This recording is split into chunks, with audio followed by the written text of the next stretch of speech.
I get asked a lot, Nicole, your career is going so well in the Air Force. You're a full-bird colonel, a fighter pilot, Thunderbird, graduated fighter squadron commander. You're working at the White House directly for Michelle Obama.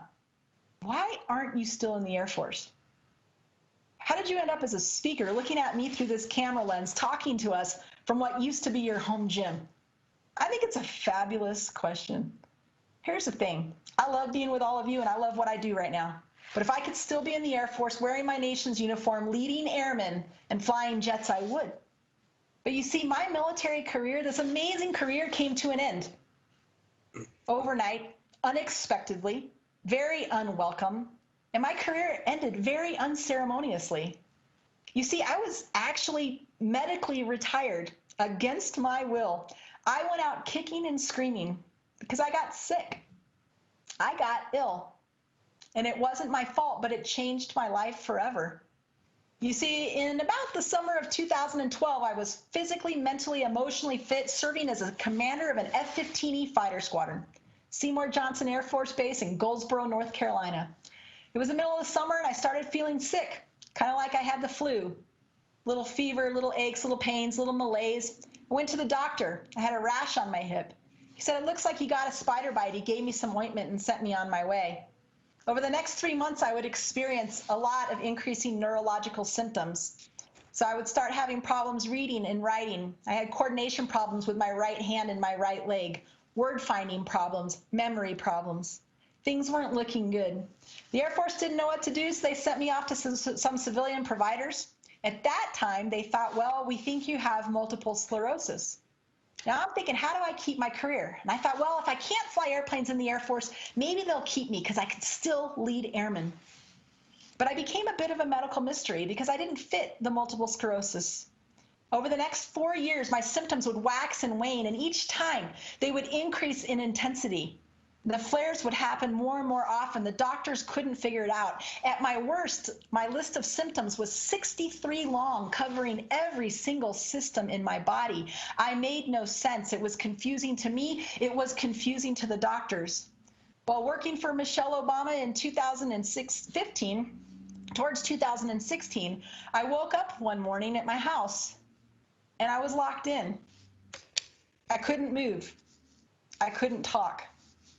I don't know how long that temporary paralysis lasted, but I will tell you this, it was very, very scary. To the Air Force's credit, they tapped out and sent me to some brilliant civilian doctors at Massachusetts General Hospital in Boston, Massachusetts, who figured it out. They diagnosed me, began treatment, and I started my recovery. My career was gone in the blink of a bite. I'm the survivor of late-stage neurological tick-borne illness. A tick bite. A tick bite broke this fighter pilot to being completely dependent on caregivers for my daily activities of living. Once I started treatment, I was bedridden for 9 months, 22 plus hours a day. I couldn't walk, talk, read, or write. I spent the next year in rehab learning to do those things again, including vestibular rehab. And I don't know if any of you have ever done that, but it's super brutal.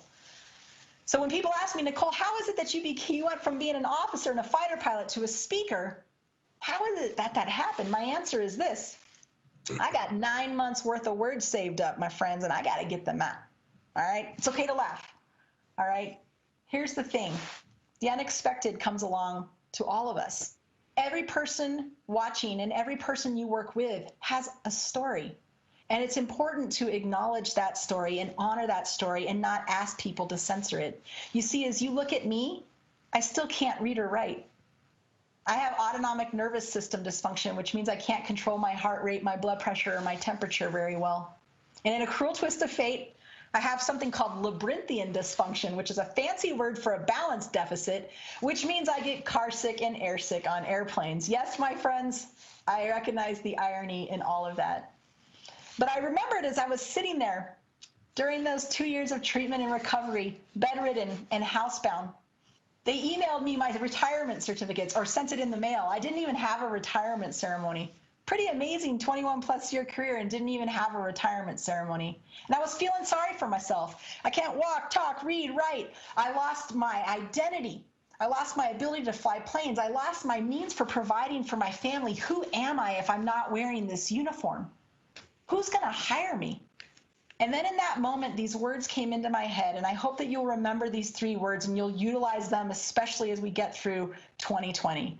I said to myself, Nicole, you have to yield to overcome.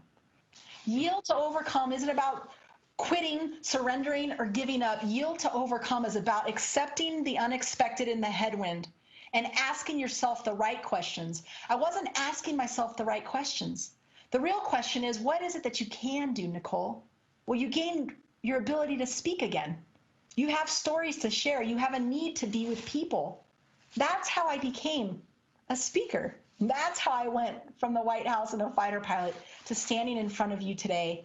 Yield to overcome. And I get told, Nicole, you're so resilient. And resilience is important. That's how we bounce back every day from little challenges and stumbles we have along the way. But I'm more than resilient. And so are you, and so are so many people in your families and those that you work with. Sometimes we go through a crucible experience that's so hard and so gnarly that by the time you come out of it, you're completely changed. And that's okay.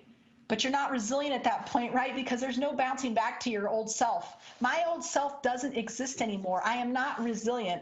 I like to use the word resurgent. I am reinventing myself today right here in front of you. And I firmly believe that each and every one of you and the people you love in your families, in your communities, and the people that you work with, each and every one has the power to reinvent themselves at any given time. I'll leave you with my last aviation metaphor. The runway behind you is always unusable. All you ever have is the runway that's in front of you.